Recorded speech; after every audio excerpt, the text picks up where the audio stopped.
नमस्कार, डेली 24 भारत देख रहे हैं आप। मैं हूं आपके साथ अनीता शर्मा और शुरुआत करते उत्तर प्रदेश की बड़ी खबरों से।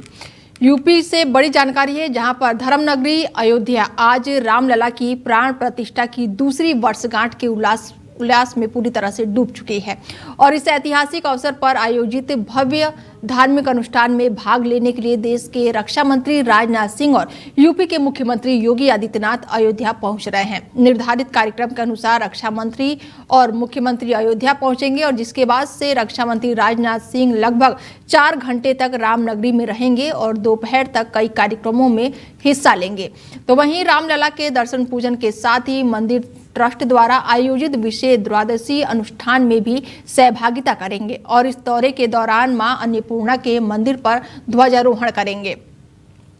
कार्यक्रम के अंत में राम मंदिर के निकास द्वार अंगद टीला पर रक्षा मंत्री राजनाथ सिंह और सूबे के मुखिया योगी आदित्यनाथ एक जनसभा को संबोधित भी करेंगे। खबरों में आगे बढ़ते हैं और बड़ी जानकारी निकलकर सामने आ रही है यूपी के कौशाम्बी से, जहां पर सरकार द्वारा चलाई जा रही महत्वाकांक्षी योजना स्वच्छ भारत मिशन को चूना लगाया जा रहा है। बता दें कि माजनपुर मुख्यालय में जिले के सभी अधिकारियों के आवास और कार्यालय दफ्तर ही है और वहीं जिला अस्पताल भी है और सभी अफसरों के दफ्तर होने के बावजूद भी सरकार की महत्वाकांक्षी योजना चपेट में नजर आ रही है। और ऐसे में बता दें कि सरकार की जो महत्वाकांक्षी योजना है वो पूरी तरह से यहाँ पर चौपट नजर आ रही है। जिला अस्पताल में आने वाले मरीजों के जांच और दवा के साथ साथ साफ सुथरे शौचालय की भी जरूरत होती है, लेकिन जिला अस्पताल के अंदर डॉक्टरों के लिए आरक्षित शौचालय को छोड़कर सार्वजनिक शौचालय की हालत बिल्कुल खराब हो चुकी है। सबसे बड़ी समस्या ये है कि महिला, पुरुष और विकलांग वार्ड के सार्वजनिक शौचालयों में गंदगी का अंबार लगा हुआ है। बदबू के कारण मरीजों का शौचालय इस्तेमाल करना बेहद ही मुश्किल है। साथ ही वार्ड के डस्टबिन और फर्श पर गंदगी पूरी तरह से जमा हुई है और भयंकर दुर्गंध दूर से ही आती है। ऐसे में गंदगी के कारण मरीजों की तबीयत और भी ज्यादा बिगड़ जाती है। सफाई न होने से संक्रमण फैलने का सबसे बड़ा केंद्र अब ये शौचालय बन चुका है और यहाँ पर गंदगी के अंबार लगे हैं। कई बार सोशल मीडिया पर वीडियो वायरल हुई, लेकिन जिम्मेदार इस ओर बिल्कुल भी ध्यान नहीं दे रहे हैं। और अब देखने वाली बात यह है कि इतनी बड़ी लापरवाही पर सीएमएस के खिलाफ क्या कार्रवाई होती है या फिर ठंडे बस्ते में भी ये मामला चला जाता है। फिलहाल सवाल बहुत सारे हैं, जवाब अभी बाकी है और ऐसे में इस खबर ज्यादा जानकारी के साथ कौशाम्बी से लवलेश जुड़ चुके हैं और उनसे बातचीत करते हैं, क्योंकि शौचालय की तस्वीरें भी हम देख चुके हैं और क्या कुछ है अभी अपडेट, पहले ये हम जानते हैं। लवलेश जी जी बताना चाहूंगा, कौशाम्बी जनपद का ये मेडिकल कॉलेज है जो जिला अस्पताल के नाम से जाना जाता है। इस जगह पर सार्वजनिक शौचालय जो बना हुआ है, ये तस्वीरें बयां कर रही है किस तरह से गंदगी का अंबार लगा है। हालांकि एक तरफ सरकार पूरे दावे के साथ स्वच्छ भारत अभियान मिशन के तहत हर जगह स्वच्छता की बात कर रही, वहीं स्वास्थ्य विभाग में अगर ऐसी कंडीशन देखी जा रही तो इससे बड़ी लापरवाही और क्या हो सकती है। हालांकि इस मामले में कई बार सोशल मीडिया के माध्यम से और या अखबारों के माध्यम से कई बार चर्चाओं में आया और सोशल मीडिया में वीडियो भी वायरल हुआ, लेकिन जिम्मेदार अधिकारी नजरअंदाज करते नजर आए। वहीं ब्रजेश पाठक जो मंत्री हैं, उन्होंने भी दावा किया कि स्वच्छ भारत मिशन के तहत स्वच्छता पर जोर दे रहे हैं, लेकिन सारे जो दावे हैं सारे दावे खोखले नजर आ रहे हैं जो धरातल विषय पर। ये कौशाम्बी जनपद में सीएमएस से भी कई बार इस मामले में जानकारी लेना चाहा, लेकिन कोई उलूल जुलूल तरीके से बात को घुमा करके रफा दफा मामला कर दिया गया। लेकिन इस तस्वीरों की वजह से जो सार्वजनिक शौचालय है, सार्वजनिक शौचालय में जो भी पेशेंट मरीज जाता है या उनके मरीज के साथ कोई जाता है तो वहां पास इतनी दुर्गंध आती है कि संक्रमण बीमारी के होने के खतरा चांसेस बढ़ जाते हैं। जी बिल्कुल, ऐसे में लवलेश जी, स्वच्छ भारत मिशन को अधिकारी जो हैं वो कहीं ना कहीं पलीते लगाते हुए नजर आ रहे हैं। जी बिल्कुल, अगर साफ तौर से देखा जाए कि इस समय नवागत जिला अधिकारी अमित पाल शर्मा जी आए हैं। हालांकि अगर एक बार दौरा करें और वहां पास कड़ाई से अगर उन पर कुछ अंकुश लगाया जाए, उन पर कार्रवाई की जाए, तो ऐसी अव्यवस्था देखने को ना मिले। हालांकि यही नहीं, जिला अस्पताल में जो मेडिकल कॉलेज है, इस मेडिकल कॉलेज में बाहरी दवाएं भी लिखी जाती है। हालांकि अभी हमें उस पर चर्चा ने विस्तार से अभी डेली 24 उस पर भी फोकस करेगा, उसमें दिखाएगा भी कि जो बाहरी दवाएं लिखी जा रही है उस पर भी करेंगे। लेकिन सबसे इस समय सबसे शर्मनाक बात यह है कि जो सार्वजनिक शौचालय है, इसकी तस्वीरें क्या बयां कर रही है ये जिम्मेदार अधिकारी। अब क्या इसमें पुष्टि करते हैं और कब संज्ञान लेंगे, या तो किसी बीमारी का दावत दे रहे हैं, ये कहना अब क्या कहें, ये तो आने वाला समय बताएगा। बिल्कुल अवलेश जी, डेली 24 भारत इस खबर को बहुत ही प्रमुखता से चला रहा है। ऐसे में मेरा एक दो सवाल आपसे और है कि आने जो मरीज है यहाँ पर, क्या आपकी उनसे बातचीत हुई, या फिर कोई अधिकारी है, ये अधिकारियों तक भी अगर वायरल वीडियो हो रही है तो ये फोटो जरूर उन तक पहुंचा होगा, तो क्या उन लोगों की तरफ से कोई बयान जारी नहीं किया गया है अभी तक? देखिए, जो कुछ लोगों मरीजों से मेरी बात हुई वहीं पास, उन्होंने बताया कि हम चाहे जितना बोलें या कुछ बोले, कुछ होना नहीं है। इसलिए क्योंकि कई बार कई मरीज बोले लेकिन कोई उस पर रिस्पॉन्स नहीं मिल रहा था, इसलिए कोई भी बोलने के लिए कुछ दबी जुबान से कुछ लोग बोल रहे हैं। हालांकि इस बारे में प्रिंसिपल से भी बात किया गया और सीएमएस से भी बात किया गया, लेकिन संतोषजनक बस ये बात कहा जाता है कि हाँ ध्यान दिया जाएगा, उस पर दिखवा लिया जाएगा। लेकिन दिखवा लिया जाएगा ये कहा जाता है, लेकिन उस पर साफ सफाई नहीं की जाती। ऐसे में महिलाओं के लिए जो विकलांग हैं उनको भी काफ़ी दिक्कतों का सामना करना पड़ रहा है, तो क्या आपने वहाँ पे मरीज जो हैं उनसे बातचीत की, उनका क्या कुछ कहना है इस मामले में? उन्होंने साफ तौर से कहा कि सरकार इतनी अच्छी योजनाएं चला रही है, इतने करोड़ों रुपए खर्च करके शौचालय बनवा रही है, लेकिन इन पर यहाँ पास जिम्मेदार अधिकारियों की वजह से किसी को, मरीजों को या आए हुए आम जनमानस को लाभ नहीं मिल पा रहा है। इससे सरकार की छवि पर कहीं न कहीं धूमिल की जा रही है। चलिए, आप इस खबर पर और भी ज़्यादा आगे भी अपडेट लेंगे। फिलहाल तमाम जानकारी के लिए बहुत शुक्रिया। बता दें कि ये तस्वीरें कौशाम्बी जिला अस्पताल की है, जहां पर गंदगी के अंबार लगे हुए हैं। ऐसे में स्वच्छ भारत मिशन को अधिकारी जो हैं वो कहीं ना कहीं चूने लगाते हुए नजर आ रहे हैं। अधिकारियों के नाक के नीचे ये मिशन फेल हो रहा है। ऐसे में बड़ी जानकारी आपको बता दें कि कौशाम्बी जिले की ये तस्वीरें हैं, जहां पर पूरी तरह से गंदगी का अंबार लगा हुआ है और बहुत ही प्रमुखता से डेली 24 भारत इस खबर को चला रहा है। तो वहीं खबरों में आगे बढ़ते हैं और खबर यूपी के महोबा से है, जहां पर इंसानियत को झकझोर देने वाली एक खौफनाक वारदात सामने आई है। जहां पर संपत्ति के लालच में एक नौकर दंपत्ति ने रेलवे से रिटायर बुजुर्ग और उसकी मानसिक रूप से विक्षिप्त बेटी को करीब 5 साल तक घर में कैद रखा। भूख, बीमारी और अमानवीय प्रताड़ना के चलते बुजुर्ग की मौत हो गई, जबकि बेटी की हालत इतनी खराब है कि वो हड्डियों का ढांचा बन चुकी है। और इस दर्दनाक मंजर को देखकर हर कोई स्तब्ध है। बता दें कि यहाँ पर रेलवे से सीनियर क्लर्क के पद से रिटायर व्यक्ति अपनी बेटी के साथ यहाँ मकान में रह रहे थे और परिजनों के मुताबिक 2016 में पत्नी की मृत्यु के बाद युवक ने चरखरी निवासी एक नौकर और उसकी पत्नी को देखभाल के लिए रखा था। आरोप है कि इसी नौकर दंपत्ति ने धीरे धीरे पूरे मकान पर कब्जा कर लिया और पिता बेटी को नीचे के कमरे में कैद कर दिया। ऊपरी मंजिल पर ऐशो आराम से रहने वाले ये दंपत्ति बुजुर्ग और उसकी बेटी को दाने दाने के लिए मोहताज कर दिए। उचित भोजन और इलाज न मिलने के कारण दोनों की हालत बेहद ही खराब हो गई है। जबकि परिजन मिलने आते हैं, नौकर बहाना बनाकर उन्हें लौटा देते हैं। दोनों किसी से मिल भी नहीं पाते हैं और जब युवक की मौत को सूचना परिजनों को मिली और वो घर पहुंचा तो अंदर का दृश्य देखकर पूरी तरह से चीख पड़ा। ओम प्रकाश का शरीर जो है वो पूरी तरह से सूख चुका था। वहीं उनकी बेटी एक अंधेरे कमरे में बेहद ही बदहाली की हालत में मिली। भूख और उपेक्षा ने युवती को इस कदर तोड़ दिया है कि वो किसी भी बुजुर्ग जैसी नजर आने लगी। ऐसे में शरीर में मांस तो है, लेकिन हड्डियों का पूरी तरह से ढांचा बन चुकी है। ऐसे में परिजनों का आरोप है कि मकान और बैंक बैलेंस हड़पने की नीयत से नौकर दंपत्ति ने ये सुनियोजन तरीके से इस जघन्य वारदात को अंजाम दिया। मामला है 1 मिनट को यहाँ पे ब्रॉड डेड लाया गया था, तो परीक्षण के दौरान उसको मृत घोषित कर दिया गया है और मोर्चरी में रखवा दिया है और पुलिस को सूचना दी गई है। सर, क्या लग रहा है, क्या बताया परिजनों ने? परिजनों ने बताया कि जो वहाँ पे उनका सेवा करते थे तो उन्होंने उसको मार दिया है। जो परिजन आए हैं और आपस में पैसे दे उनके आपस में डेड हो रही है। मैडम एक घटना प्रकाश में आई जिसमें एक व्यक्ति की बुजुर्ग व्यक्ति की संदिग्ध मौत हुई है, लड़की भी काफी कमजोर हालत में मिली है। पूरा क्या मामला है, किस तरह की कार्रवाई की जा रही है, किस तरह की शिकायत की है परिजनों ने?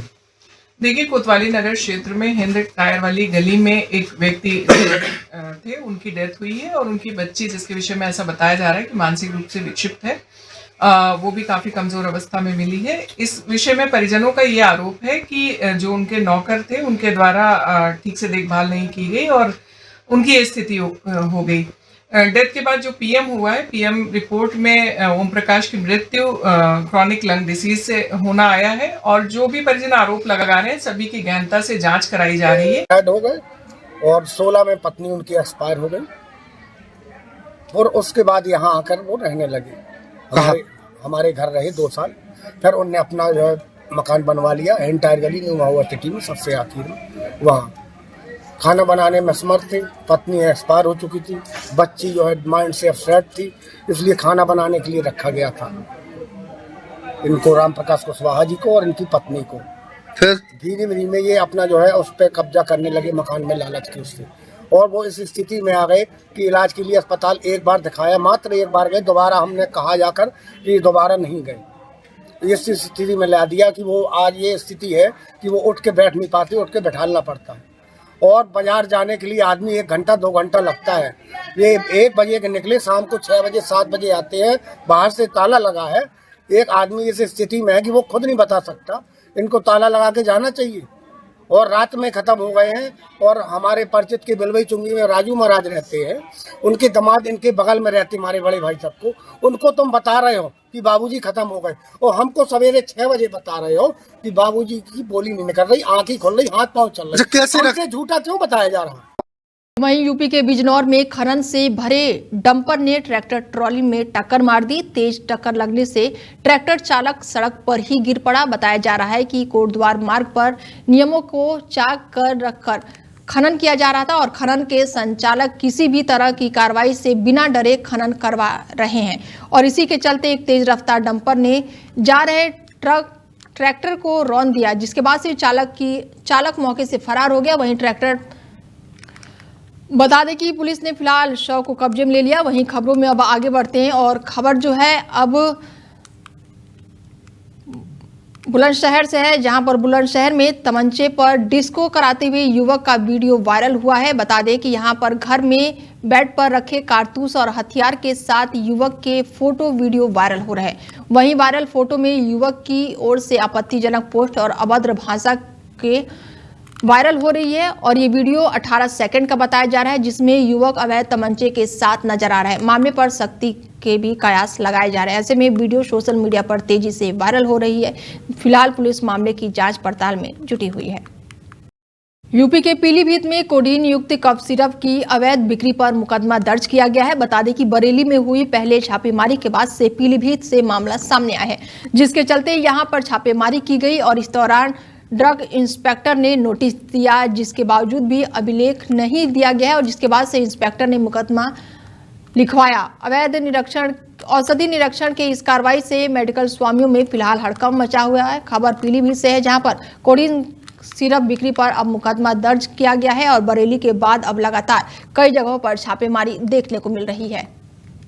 कुशीनगर में जिला खनन अधिकारी कार्यालय का गंभीर मामला सामने आया है, जहां पर खनन अनुभाग 11:09 पर खुलता देखा गया है, जिसके चलते सफाई कर्मियों से बातचीत भी की गई और तब सफाई कर्मियों ने मीडिया के सामने कार्यालय की पोल खोल दी। उन्होंने बताया कि कुशीनगर का खनन अनुभाग जब मर्जी तभी खुलता है और जब तक अधिकारी फोन नहीं करते हैं तब तक कार्यालय को खोला नहीं जाता है, लेकिन जब अधिकारियों का मन होता है तब वो फोन करवा के कार्यालय खुलवा देते हैं।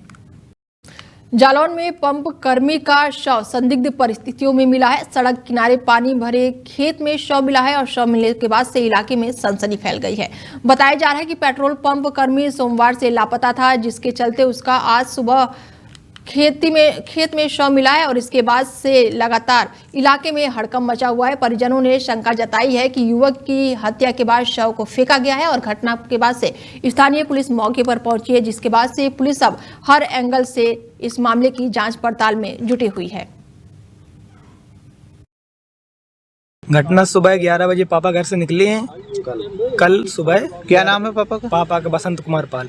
अच्छा, फिर वो घर से निकले 11 बजे, तो 12 बजे वो चाचा का पंप है पड़री में, वहाँ पे थे।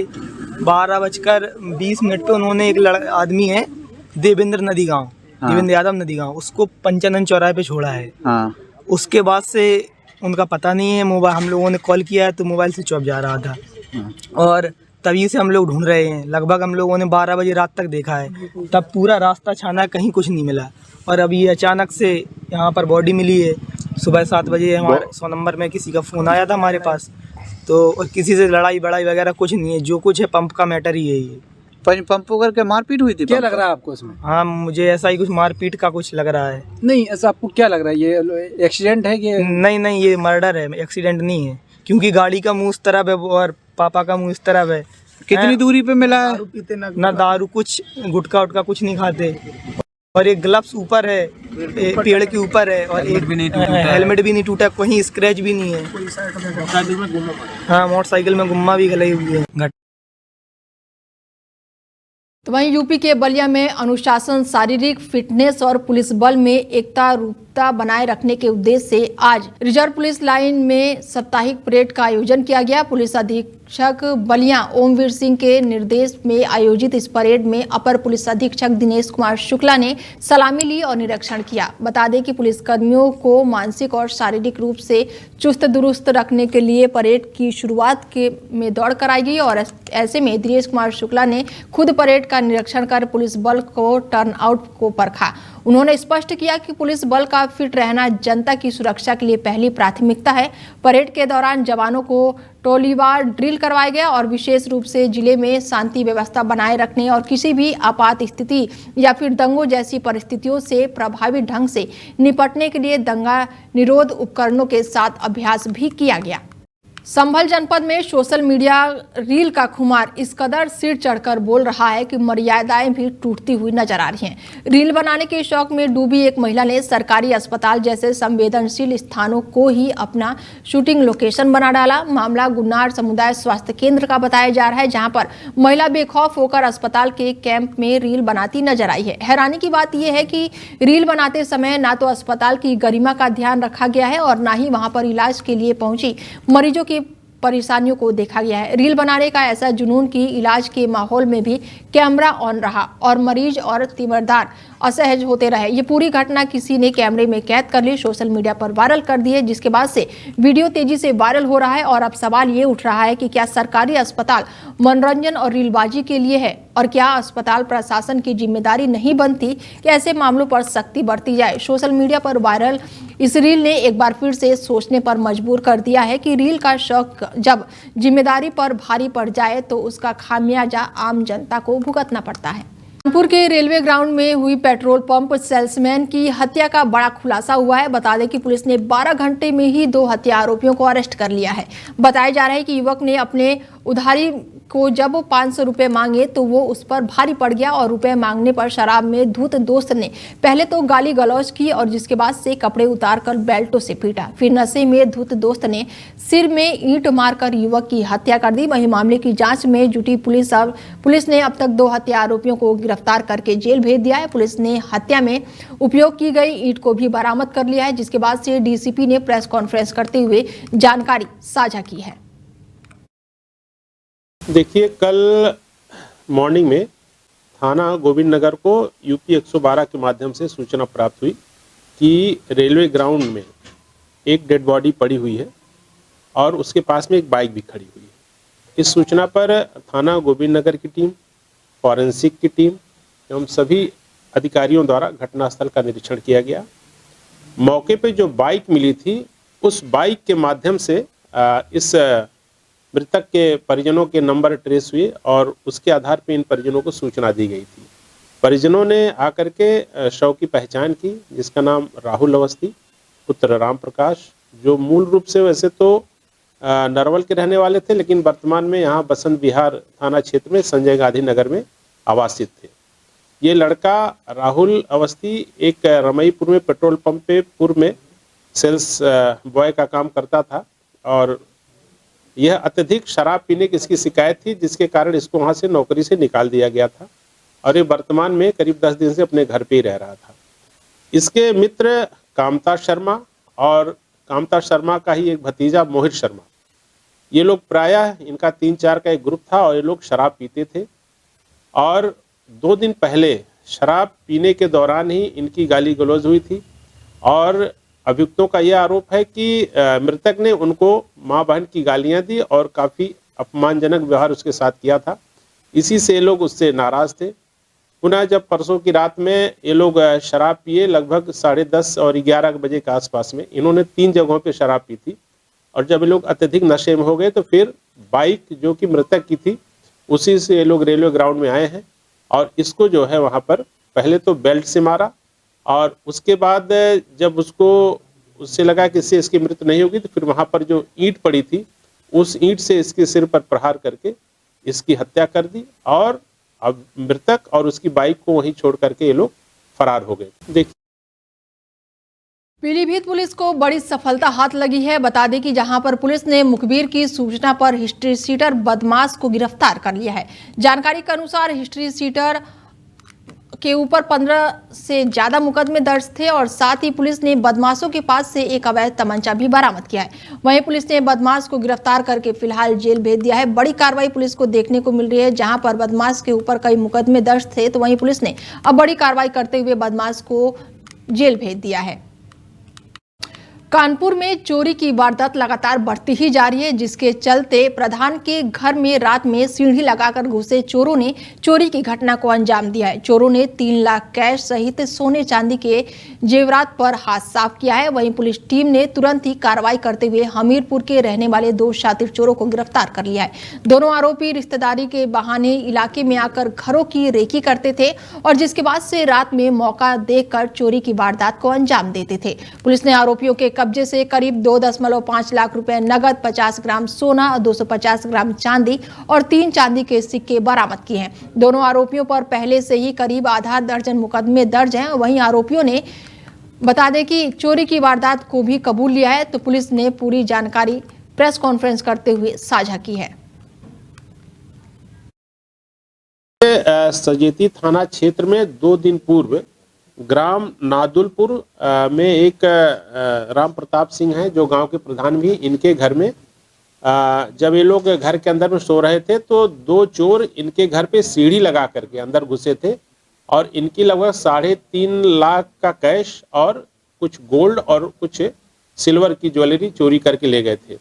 इसमें हमारी थाना सजेती की टीम, वहाँ के सीपी साहब और सर्विलांस की टीमों ने काफ़ी अच्छा कार्य किया और इसमें 2 अभियुक्त जो मूल रूप से मौदहा थाना क्षेत्र हमीरपुर के रहने वाले हैं, उनकी गिरफ्तारी की गई है।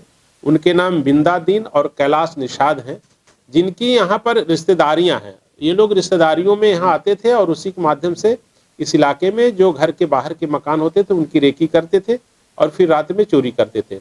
इसमें अभियुक्त गणों की मतलब गिरफ्तारी की गई और उसके बाद उनके कब्जे से जो सामान गया तो उसमें 2.5 लाख के आसपास कैश है और इसमें 50 ग्राम गोल्ड है, 250 ग्राम चांदी है और 3 चांदी के सिक्के उनके बरामद हुए हैं। कुछ कैश इन्होंने इधर उधर खर्च किया है, हम लोग उसकी भी जानकारी कर रहे हैं कि इन्होंने उसको कहाँ खर्च किया, उसकी भी हम लोग बरामदगी का प्रयास करेंगे। और इस प्रकार से इस चोरी का सफल अनावरण हुआ है। इनके ऊपर करीब 6-6, 7-7 मुकदमे दोनों अभियुक्तों पे पूर्व से थाना हमीरपुर में भी दर्ज हैं। एक घटना इन्होंने और हमारे घाटमपुर में भी होना स्वीकार किया है। इसके अलावा बिंदकी और कानपुर देहात की भी कुछ घटनाओं में होना इन अभियुक्तों ने स्वीकार किया। सजेती थाना क्षेत्र में 2 दिन पूर्व बता दें कि पुलिस ने बड़ी कार्रवाई की है। कानपुर पुलिस की ये बड़ी कार्रवाई देखने को मिली है, जहां पर चोरों ने लाखों की चोरी की वारदात को अंजाम दिया है। दोनों चोरों पर पहले से कई मुकदमे दर्ज थे और ऐसे में पुलिस ने चोरों से नकदी और सोना बरामद किया है। कानपुर पुलिस को बड़ी सफलता हाथ लगी है, जहां पर चोरों ने कई लाख की चोरी को अंजाम दिया। हालांकि पुलिस ने इस मामले में बड़ी कार्रवाई करते हुए आरोपियों को गिरफ्तार कर लिया है और उनके पास से नकदी और सोना भी बरामद कर लिया है। कानपुर पुलिस की ये बड़ी कार्रवाई देखने को मिल रही है, जहां पर पुलिस ने आरोपियों के पास से नकदी और सोने चांदी के जेवरात बरामद कर लिए हैं। कानपुर पुलिस को ये बड़ी सफलता हाथ लगी है और आरोपियों पर पहले से भी कई मुकदमे दर्ज थे। उत्तर प्रदेश की योगी सरकार ने अवैध खनन को जड़ से मिटाने के लिए कठोर कार्रवाई के निर्देश दिए हैं, लेकिन कौशाम्बी जिले में दर्जनों यमुना घाटों में बहती जलधारा में हर रोज पॉकलैंड मशीन यमुना नदी का सीना चीरती नजर आती है। सराय अकील थाना क्षेत्र में इन आदेशों की खुली अवहेलना का केंद्र बना हुआ है।